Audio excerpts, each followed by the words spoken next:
See how thin and paper crispy this dosha is. Hey guys, I'm Nisa Homey. Today I'm sharing a high protein ragi dal dosa for weight loss. This dal dosa is healthy and nutrient dense. So without wasting much time, let's get started with the recipe. To make high protein ragi dosa, into a bowl I'm adding in 1 cup ragi. Ragi is also known as finger millet and nachni in Hindi. It is one of the richest source of calcium, iron and protein. Into this I am adding in half cup of tur dal. Next add in 2 teaspoon fenugreek seeds, also known as methi seeds.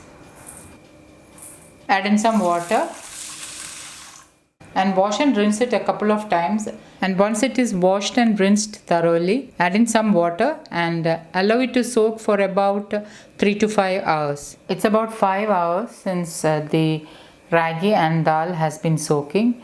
So I'm going to wash and rinse it a couple of times and then I'm going to add it into my blender. I have added the ragi and dal into my blender, and into it I'm adding in pink Himalayan salt as needed. To help with the fermentation process, I'm adding in 2 tablespoons of cooked rice. I'm using Kerala Matta rice. However, you can use any variety of cooked rice instead of Kerala Matta rice. Instead of cooked rice, you can also use soaked poha. Next, I'm adding in 1 glass of water. And I'm going to grind this to a fine batter. Once ground, pour the batter into a bowl.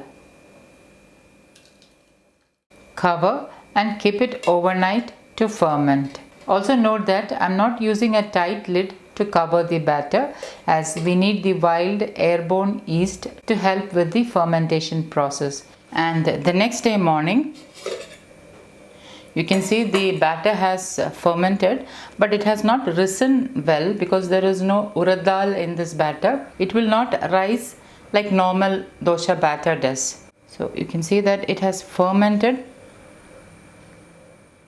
So the reason why you need to ferment grain is to release the phytic acid content. The phytates are nutrient inhibitors. Hence, fermented foods helps in better digestion and better assimilation of vitamins and minerals. To make dosha, I have already heated my cast iron tawa and I am greasing it with gingerly oil.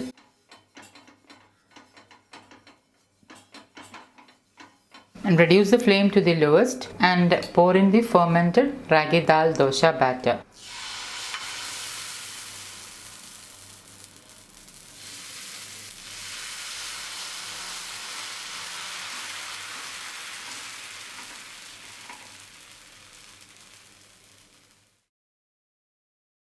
Drizzle in little bit of desi ghee for better assimilation of fat soluble vitamins like vitamin A, K, E and D.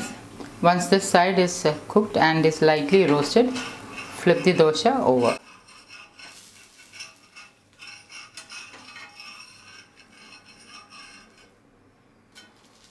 I am using a well seasoned cast iron tawa, hence it has a non-sticky surface, so the dosha does not stick to the tawa. Plus, cooking in cast iron helps in better absorption of iron.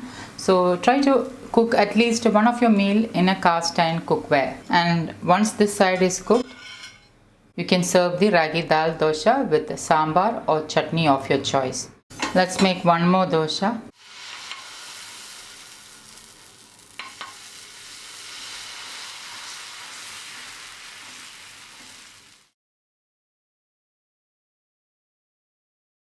Using whole grains like ragi millet in your diet helps to give you more fiber and also helps to get a variety of nutrients in your diet. So try to include whole grains and millets in your diet to make your meals nutrient rich.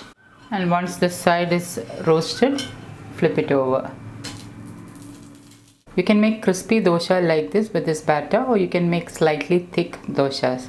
Serve the crispy ragi dal dosa with sambar or chutney of your choice. So guys, do try this healthy ragi dal dosa and let me know how it turned out. Thank you for watching, and until next time, take care. Bye bye.